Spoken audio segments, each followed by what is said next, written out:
How did MS-DOS memory resident viruses operate? Imagine turning on your old computer and suddenly noticing strange behaviors or files that seem to infect themselves. Back in the early days of personal computers, viruses like these were a real concern. They were called memory resident viruses, and they had a clever way of staying hidden in your system. These viruses would load themselves into the computer's memory as soon as you ran an infected program. Once in memory, they stayed there even after you closed the program, kind of like a ghost lurking in the background. Because MS-DOS was a single tasking system, it didn't have protections to stop this.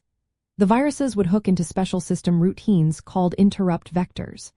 These are like pointers that tell the computer what to do when opening files or accessing disks. By hijacking these, the virus could see when you launched a program or opened a file. It would then infect that file by inserting its own code into it. Most of these viruses targeted executable files with the extensions, and which were common for DOS programs. When you ran an infected file, the virus's code would run first, then it would set itself up in memory and keep watch for the next action. The virus would monitor system calls, especially those handled by Interrupt 21H, which managed most DOS operations like file handling. By changing the interrupt vector table, the virus could redirect these calls to its own code, infecting files as you used your computer.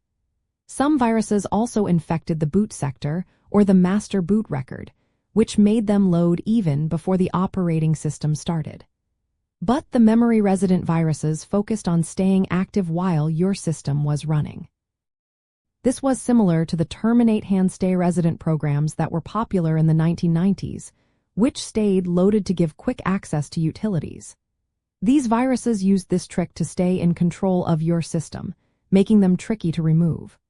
They could infect files on the fly, and because MS-DOS lacked multitasking and memory protection, they could control system functions easily. This method of operation made them persistent threats during the early days of personal computers. Many users encountered viruses like Brain or Michelangelo, which became famous partly because of the media hype.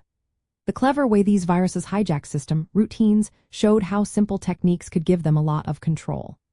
Gamers and power users often managed their memory carefully, using tools and custom disks, but viruses still found ways to sneak in. In the end, these early viruses left a mark on digital culture, reminding everyone how important good security and careful software management are.